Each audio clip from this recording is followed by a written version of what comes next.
Trabalhei um tempão, né, Ailton?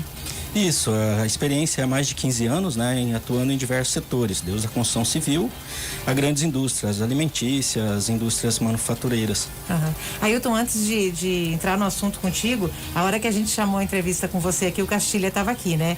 Ele falou, técnico em segurança do trabalho, tem 2 vagas na Agência do Trabalhador para técnico, então quem quiser tá de olho aí nessa... Mas tem que ter tem que ser especializado, tem que ser o técnico. Técnico em segurança do trabalho na Agência do Trabalhador, só ligar lá 3545-5450.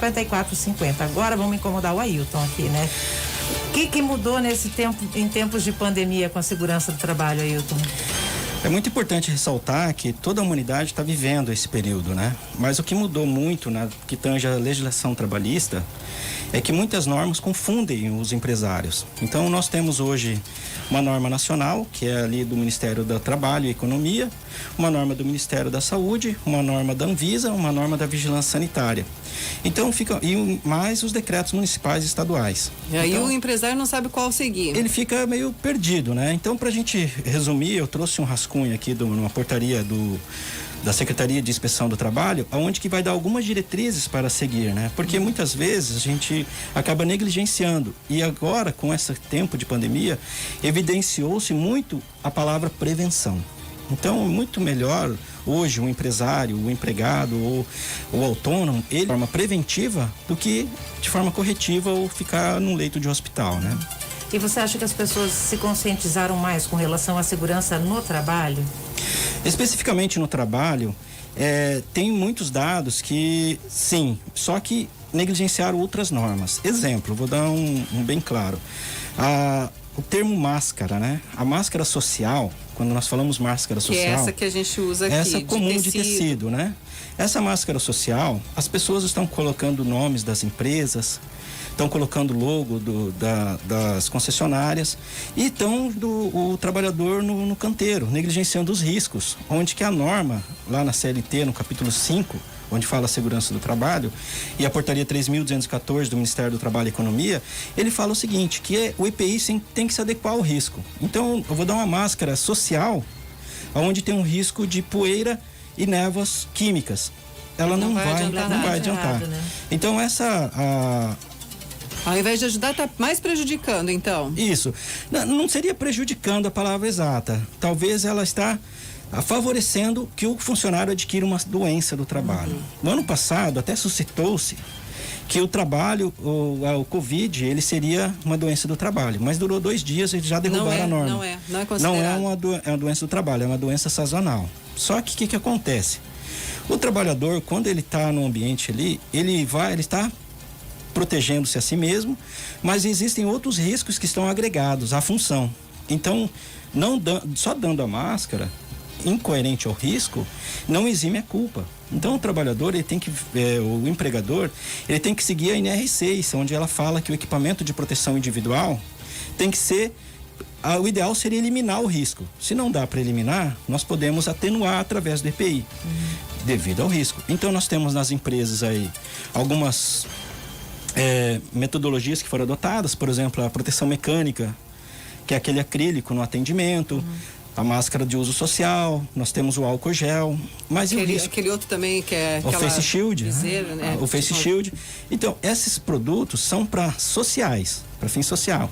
Agora, se eu tenho um risco, por exemplo, microbiológico, onde que é da área da saúde, atendimento hospitalar, pré-hospitalar, ambulatórios e etc.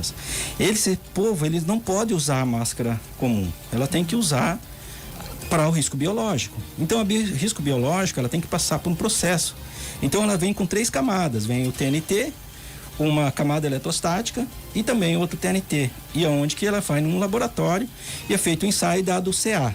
Nessas comunitárias, ela não vai ter eficácia, porque ele está protegendo somente para você não liberar gotículas e também vapores, aonde que vai entrar em contato com não tiver o distanciamento de 1 metro. Então, ele não vai proteger no ambiente hospitalar. Ela vai proliferar a doença.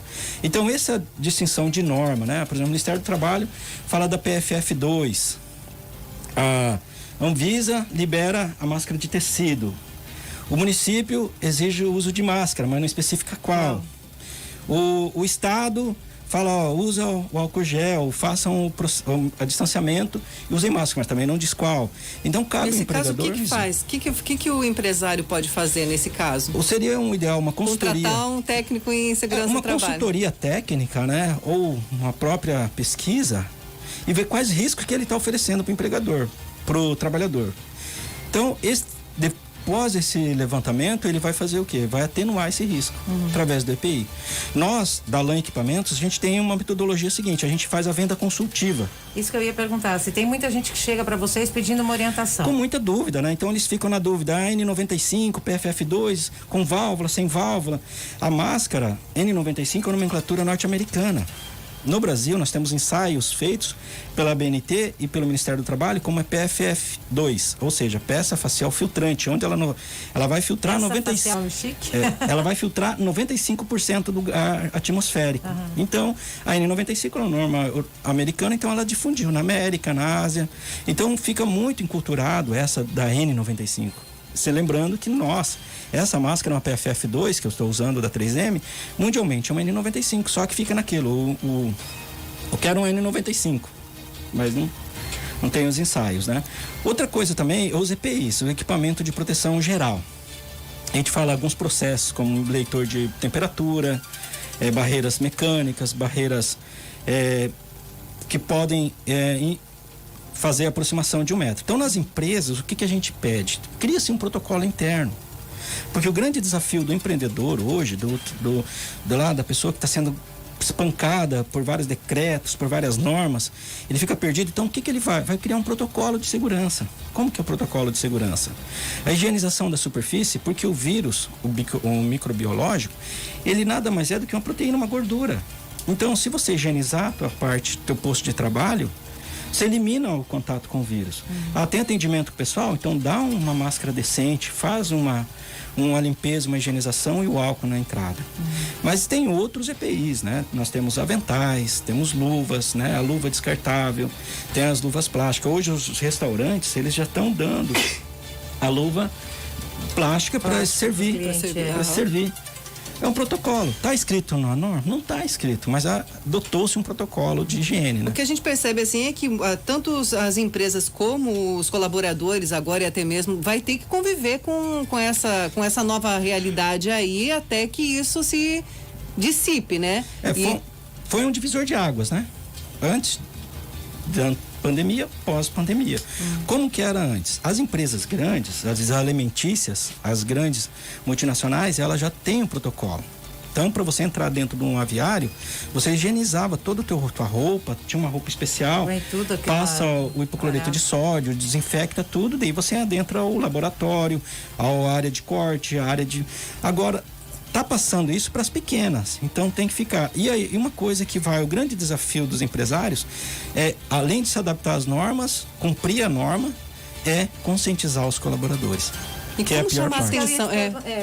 Como chamar atenção para, né? Porque muitas vezes você tem que ter até cuidado para falar, né?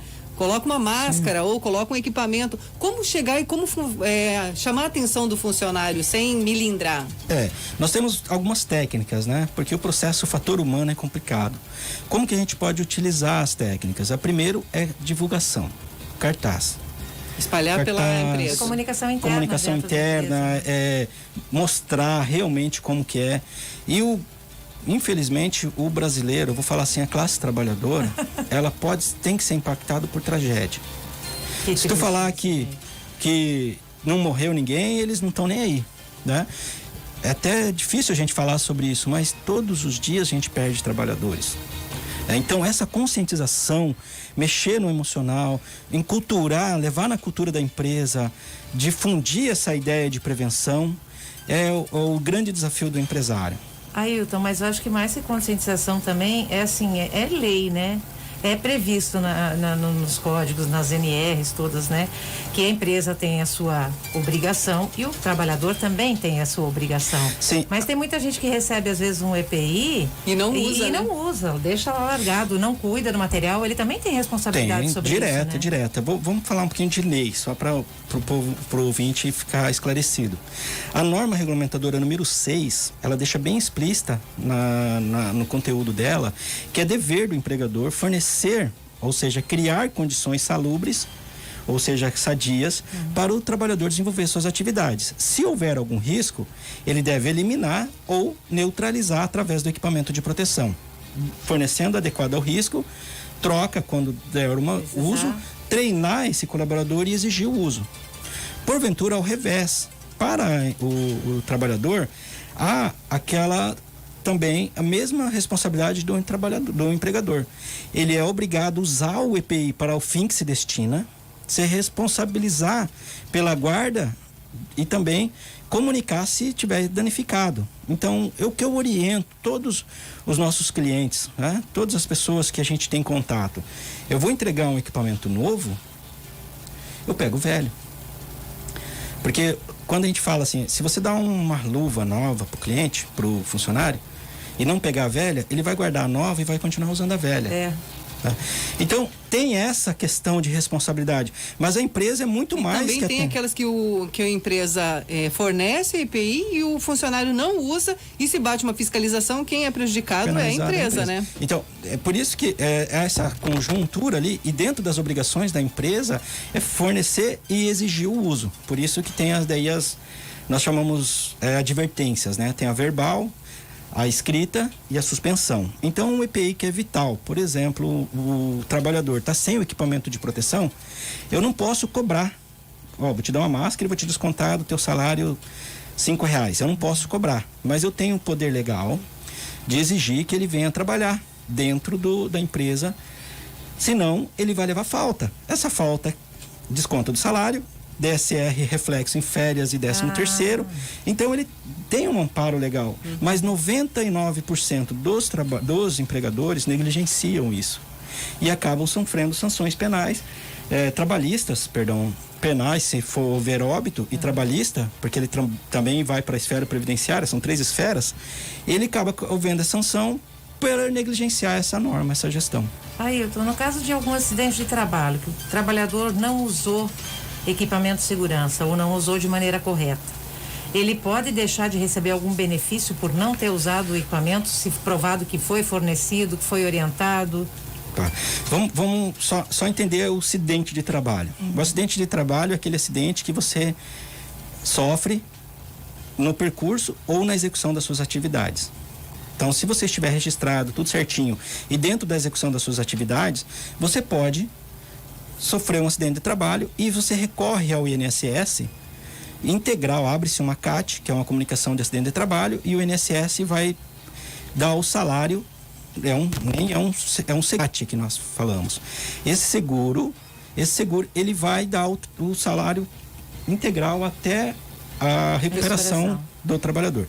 Caso ele não sofra uma lesão ou algo assim, não faz a CAT ou não está dentro do ambiente de trabalho, ele não vai receber o seguro, ele vai receber um auxílio. Nós chamamos de auxílio doença. E como o nome próprio já diz, ele pode ser cessado a qualquer hora. Então o trabalhador não usou EPI, não cumpriu as normas de segurança, não fez o procedimento que é disposto para ele. Ele pode sofrer uma sanção da empresa. A empresa não se exime da culpa, mas ele também pode não receber o seguro. Por exemplo, uma pessoa que ele saiu da empresa e no caminho da casa ele parou num bar, bebeu, e daí no caminho da casa para ele sofreu um acidente. Já não caracteriza mais. Não, está fora do percurso. Então, o EPI, se eu fotografei, se você está sem o cinto de segurança e eu te dei, treinei, assinou, e eu fotografei e te dou uma suspensão, eu posso te dar até uma justa causa, seguindo o critério, porque você está tentando contra a sua própria vida. Eu quero deixar bem claro, então, a norma existe para a empresa e para o trabalhador. Se ele não respeitar as normas, ele está tentando contra a própria vida.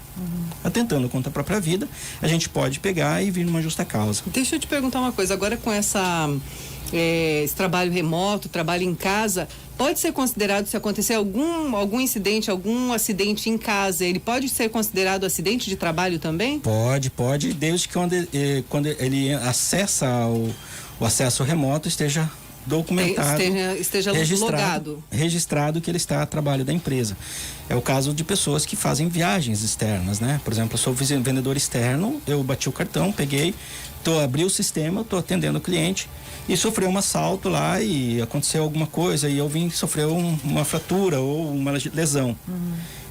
Estou a trabalho. Lembrando mas, por exemplo, se ele não entrou por exemplo, ele tem o computador lá, ele não entrou no sistema, aconteceu um acidente, mesmo que esteja no horário, não vai conseguir. Não é logado, porque ele não está ainda 100%. Há uma controvérsia, aí é uma questão jurídica mesmo, né? Mas legal mesmo é só se ele estiver logado e com consciência da empresa que já está no horário de trabalho dele. Lembrando que há uma diferença, isso daí é mais jurídica, né? Mas assim, o acidente de trabalho, ele é caracterizado por uma lesão. Ela pode ser permanente, temporária ou óbito. No caso de uma doença do trabalho, como uma tuberculose, qualquer outra doença que possa ocasionar pelo exercício da função, ele é um acidente de trabalho. Por isso que ficou naquela, o Covid é ou não é? Não, o Covid é sazonal. Mas vamos supor assim que a pessoa ela está atendendo na ala do Covid, tem o EPI, tem tudo e pegou um material contaminado e veio a se contaminar. Se ele conseguir provar para o INSS, pro Ministério Público ou do Trabalho ou outro, que ele adquiriu através da doença, daí nós falamos de nexo. Tem que ter o nexo causal. A causa dessa doença derivou disso. Se não tiver o nexo, por exemplo, profissões homologadas como eletricista, frentista, bombeiros, pessoal da segurança pública, eles já são homologados já como periculoso. Agora, tem umas que são insalubres, está no grau de exposição. Ele tem que provar, né? Então, eu adquiri essa doença através do exercício da minha função. É complexo, né, a segurança do trabalho, mas em termos de pandemia, as empresas elas têm que focarem muito nessa conscientização e assumir os protocolos estaduais e municipais. Inclusive, até mesmo, acho que quando você está trabalhando em casa, tem até a questão de você ter uma mesa adequada para o teu trabalho, né? Uma cadeira, isso também tem a ver com o teu trabalho, né? De técnico de segurança. Sim, recentemente um cliente nosso ligou lá na LAN e a gente orientou ele da seguinte forma, por exemplo, você vai trabalhar remotamente, eu tenho que produzir condições para você. Então, o computador não pode ser o pessoal, tem que ser o da empresa. O celular não pode ser o pessoal, tem que ser o institucional. Tem que ter o ambiente, tem que ter um registro dessa atividade. Por exemplo, se eu for freelance, tudo bem. Mas se eu tenho um vínculo com a empresa, a responsabilidade da empresa é fornecer o ambiente. Então, tem mudanças, por exemplo, escolas, né? Professores, né? Como ele vai dar aula? Então tem todo um treinamento, todo um processo, toda uma ergonomia, todo um aparato para que ele desenvolva a função dele. Até a gente conversou com uma advogada trabalhista aqui esses dias, ela falou da questão do home office, da ergonomia e tal, que tem muita questão do bom senso também, né? Entre o trabalhador e a empresa, de chegarem num acordo ali, porque tu não vai ter como adequar a iluminação da tua casa, sabe?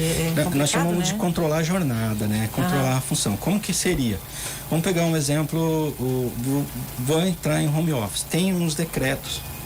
Atende a legislação trabalhista, a CLT, atende o Ministério da Economia, atende a vigilância sanitária e tal, mas tem algumas leis, normas internas, por exemplo, uma convenção de acordo trabalhista. Então, a convenção trabalhista, ela fala do home office, fala disso, daquilo. Então, ela tem que atender também a convenção. Então, muitas vezes, jornalistas estão em home office, eles estão fazendo essa troca, mas cada um com as suas responsabilidades. O grande questão mesmo está, voltando novamente, está no comportamento, no fator humano. Não adianta nada jogar um home office, treinar, habilitar ele e lá a gente não ter esse controle, não ter e ficar muito discrepante a ideia da empresa com a ação do trabalhador. A realidade, né, dele. Tem muitas empresas que estão procurando os teus serviços para curso, para preparar mesmo funcionários para essa nova realidade? Existem. Muitas pessoas entram em contato com a gente para pegar e dar uma luz, né? Uma consultoria. Só que ainda tem uma visão muito distorcida sobre segurança do trabalho. Lembrando que a grande lição que nós vamos trazer do Covid é a prevenção. Então, a segurança do trabalho, eles confundem com uma despesa, e sim não com um investimento. Então, Ailton, posso te pedir um favor? Pode. Vamos falar dessa questão depois do intervalo? Posso rodar um patrocínio aqui para nós? Por favor. E daí a gente já volta, beleza? Fica ligado aí, daqui a pouco ele vai falar de mais segurança no trabalho aqui, hein?